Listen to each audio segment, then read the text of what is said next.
자, 여러분 반갑습니다. 대기업에서 기업들의 은밀한 속사정을 전달해드리는 대기업 멘토 황호준입니다.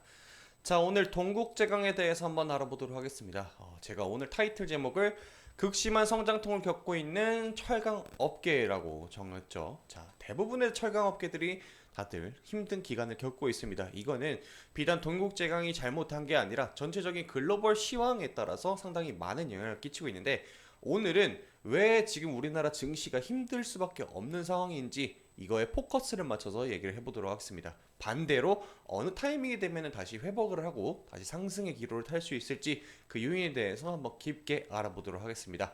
일단 동국제강 어떤 기업인지 한번 알아보고요. 그 뒤에 왜 이런 요인이 발생을 했는지, 왜 하락을 하는지, 반대로 상승 어떻게 하는지 알아보도록 하겠습니다. 바로 본 내용 시작할게요. 자, 무엇을 하는 회사인가? 어떻게 보면은 이 동국제강 또한 규모만 큰 회사이고 다른 철강업계들과 다른 어떤 뭐 특색이 있는 그런 부분은 딱히 없습니다. 워낙 이제 대기업이다 보니까 매출액 규모도 상당을 해요. 최근에 매출액은 2024년도 1분기에 9,200억을 발표를 했고요. 현재 순이익은 291억 원, 꽤나 준수한 매출을 내고 있습니다. 자, 이렇다 보니까 다른 철강업계들은 보통 이제 1분기 때 어떤 실적을 발표를 했냐면은 특수한 목적을 갖고 있는 철강을 만드는 회사들, 예를 들어서 조선, 자동차 이런 곳에 들어가는, 혹은 부동산 시장에 들어가는 특수한 목적을 갖고 있는 다른 철강 기업들은 살아남았지만은 그 외에 기본적인 철강을 뽑아내는 회사들은 하락을 하는 그런 모습을 적자전환을 하거나 이런 모습을 많이 보여줬습니다. 그럼에도 불구하고 동국제강 현재 회사의 규모는 크지만은 여전히 신저가를 뚫고 있는데 왜 그런지 한번 조금 더 깊게 알아보면은, 일단은 여러 가지 이유들이 정말 많아요. 역사적으로 이제 시장 자체가 흘러가게 되면은, 아래로 흘러가면은 개별주들은 힘을 못 쓰는 게 당연하지만 그 가속도가 지금 남다르죠. 왜 그러냐? 일단은 전체적인 철강 시장의 얘기부터 할 거예요. 주요 소비처인 중국의 내수 침체가 정말 심각하고요. 이에 따라서 부동산 시장이 급속도로 하락을 하게 됐습니다. 이러면서 철강에 대한 수요도 당연히 떨어질 수밖에 없게 되겠죠. 자, 두 번째, 미국 정부의 중국산 철강 관세가 25%로 픽스가 됐죠. 이게 장기화가 될 전망입니다. 이거는 정치적인 내용이기 때문에 뒤에서 좀 더 자세히 다룰게요. 그리고 빅테크 위주의 하락이 현재 글로벌 증시 하락 추세를 조금 더 가속화하고 있습니다. 이게 가장 큰 문제입니다. 다음으로 고금리, 고물가, 고환율, 쓰리고의 압박이 생각보다 너무나 장기화되고 있습니다. 하나씩 설명드릴게요. 자, 주요 소비처인 중국이 왜 힘듭니까? 여러분들도 잘 아시겠지만은 헝다그룹이라는 이 에버그란데 회사가 부동산 회사입니다. 중국에. 얘네들이 이제 2022년도, 원래 그 전부터 사건은 이루어지고 있지만은 헝다 사태라고 해가지고 수면 위로 떠올랐어요. 이때 밝혀진 이 회사의 부채 규모만 206조 원이었습니다. 어마무시하죠. 그러면서 이 부동산 기업 하나가 터지다 보니까 중국의 부동산 시장이 전체적으로 침체를 하게 됩니다. 왜 이게 철강 가격에 영향을 끼치느냐? 보통 이제 대규모로 이뤄지는 부동산 같은 경우에는 철강이 많이 들어갑니다. 기초 공사를 할 때 많이 들어가고요. 배관을 건설할 때도 이 철강이 쓰이기 때문에 이 철강에 대해 수요가 줄어듭니다. 그렇게 되니까 어떻게 되겠습니까? 중국의 열연 유통 가격의 추이가 이때를 기점으로 해서 쭉 떨어집니다. 그때, 그리고 동시에 제로 코로나, 그리고 금리가 인상이 되는 시점이 딱 도래했기 때문에 이게 맞물리게 되면서 하락을 했고, 현재까지도 지금 이게 장기화 추세로 좀 이어지고 있습니다. 개인적으로 이 여파는 현재까지도 이어지고 있기 때문에 전체적으로 부동산 시장을 지금 다시 끌어올리는 정책이 나오고 있습니다. 이 부분 좀 더 기대해 볼 만하고요.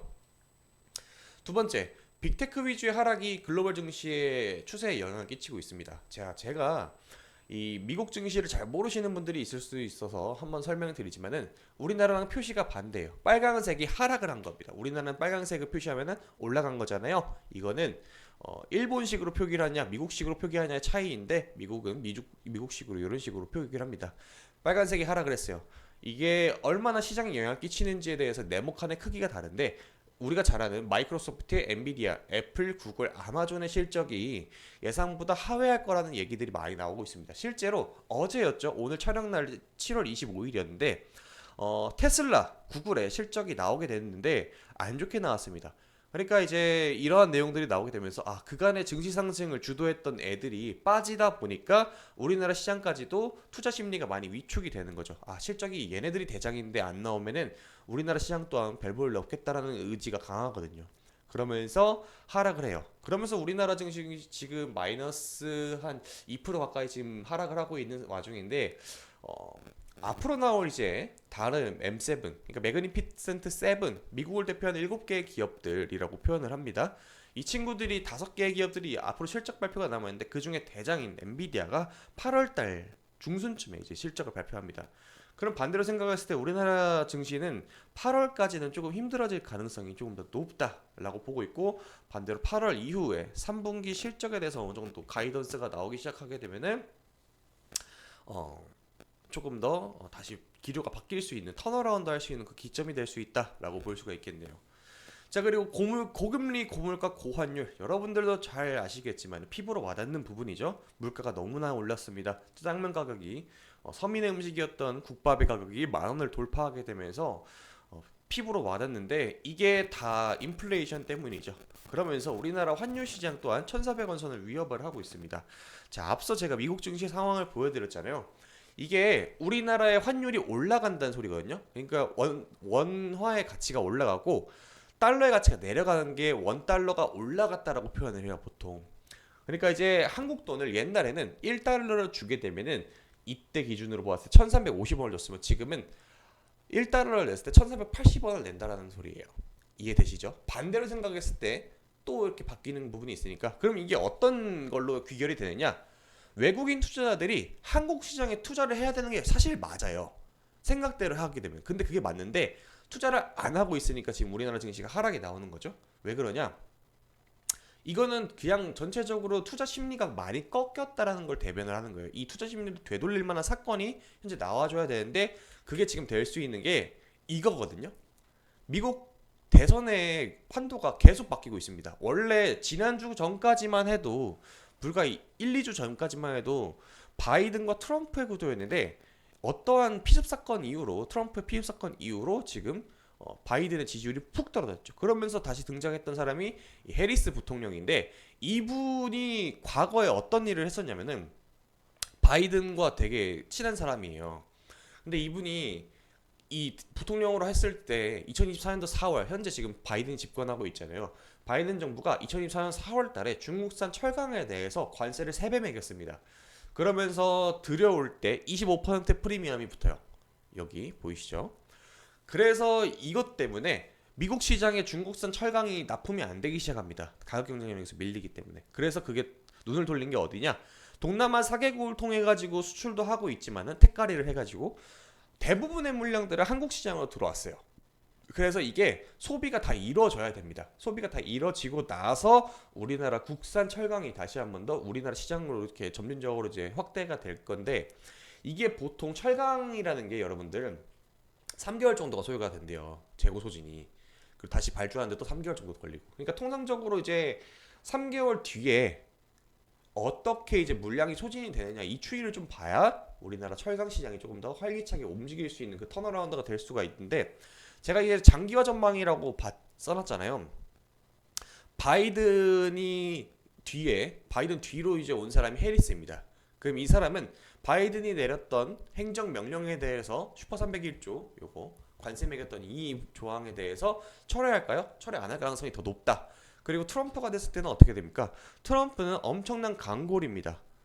자국인 미국의 이득이 저해가 되는 어떠한 행동을 하게 되면은 아주 강력한 행정명령을 내려서 공격하는 그런 타입이기 때문에 이 기조는 계속해서 유지가 될 가능성이 높답니다.